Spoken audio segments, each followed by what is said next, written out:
to the RunRX podcast, where we talk about all things running. As many runners know, it's 90% mental. So join Coach Valerie and Coach Caroline as we go through the mental side of running. Welcome back to Tough Love Tuesdays. I'm your host, Coach Caroline, and I want to talk to you about a saying I talk about quite a lot. How you do one thing is how you do everything. And what I find fascinating is when people first come into the membership, especially if they have a difficult self-image, like they see themselves in a certain light. They don't see themselves as an athlete. Maybe they see themselves as awkward. And now we're going to ask you to do something totally new and different. They immediately start beating themselves up. They say, oh, I can't do this, or I should be farther along. And a lot of times they're in like week 1 or week 2 of learning a completely different movement. And what I find fascinating is there are times in our lives that we've done new things. We learned how to drive. I've brought up that. We've learned a new skill, maybe an instrument. But we've also, maybe you've gotten a new job. Maybe you changed careers. Maybe you went back to school for something and you learned the theory of it, but now you're in a job where you're actually practicing that theory in the real world.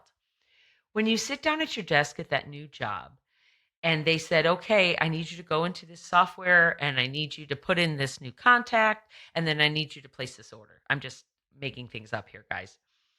You probably didn't know how to do that. Somebody had to show you how to do that.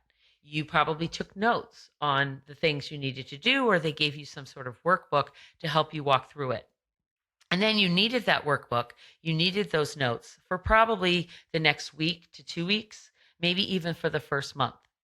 Then after a while, you got good at doing it. Maybe it's working computers. Maybe it's opening up a Word document and writing a letter. When you first got into computers, you first opened up the Word document, you didn't know how to bold text or how to change something in there. Now you know, right? You've learned that. There's something within your job that you've done before that now it's just easy. Maybe it's cooking a dish. Let's take it back to your home. Maybe it's cooking. Maybe it's cleaning. But no matter what it is, you started as a beginner, okay?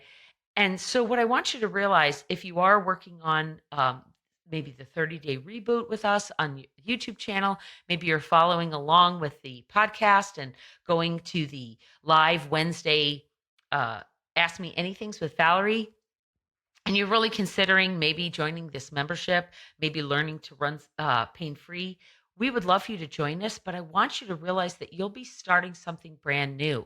It will be like starting a job. Maybe it's the same job you've done for 30 years, but it's with a new company. So the new company does things totally different from the old company. Maybe you had your own business for a while. Maybe you were a hairstylist and you cut hair or arranged your schedule a certain way. And now you've decided to start with a salon because it's just easier than having to do your own marketing and stuff like that. If it creates a change within your body, it creates a change within your life. And so what happens is when we now learn to do running, what will happen is you forget that you've done new things before. You put an expectation on yourself that's maybe unrealistic for what you're doing. Another thing that happens, though, that I find really fascinating is when maybe they're going along and it's going really well, you're learning, you're getting it, and then all of a sudden something happens in your home life that challenges your thinking. Maybe that recipe that you always knew how to make suddenly just it didn't taste right. Gosh, I always do it the same way. Why does it taste lousy now? Or you have a fight with your spouse and you weren't able to resolve it. You have a fight with your kid and maybe they've gone off to school, they've gone back to college, and you haven't been able to come to grips with it. So now suddenly all of that angst and that discombobulation that you feel with your child gets into your running. So now you start looking at your running and going, oh, I can't do this. This is hard for me. I should be farther along. And you start beating yourself up. So what I do is I try to take you back in and look at a couple of different things. First off, Is what you're doing truly that hard, or are you just setting expectations too high for yourself? Is there something going on in your life outside of your running that's making you put too much pressure on yourself in running? Because that's something you feel you can control. You can't control your child being upset with you. You can't control the fact that your work does things a different way and you're not used to it. But by golly, I can control my running. So I will be controlling when I lift my foot and when I place it down. This is the attitude that we bring into the membership. It's amazing to me. But then a third thing I also want to bring up is how you speak to yourself. Would you talk to your child that way? Would you talk to your husband that way? Would you talk to your coworker that way? If you were training somebody new, you're 30 years in, somebody now is coming in to maybe be an assistant or to be a coworker in your space, would you look at them after a week and go, "God, I showed you how to do this last week. It's been a week. You've done it at least 3 times. Come on. Don't you know it by now?" Certainly you wouldn't. I don't know anybody that would treat someone that way. Why would you talk to yourself that way? Why would you berate and beat up yourself with that language? We talk so horribly to ourselves.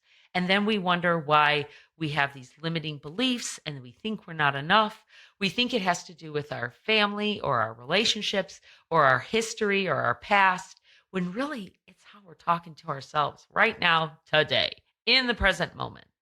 So this week, I want to challenge you as you look to do something new in your life, how you speak to yourself. Do you set an expectation that's maybe a little bit unrealistic for what you're trying to do, whether that's in your home life, whether that's in your career, or whether that's in running?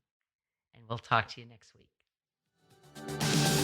Thank you for joining us on the RunRX podcast. If you'd like to know more, join us at www.runrx.fit. And if you have additional questions that you'd like answered on the podcast, email us at support@runrx.fit.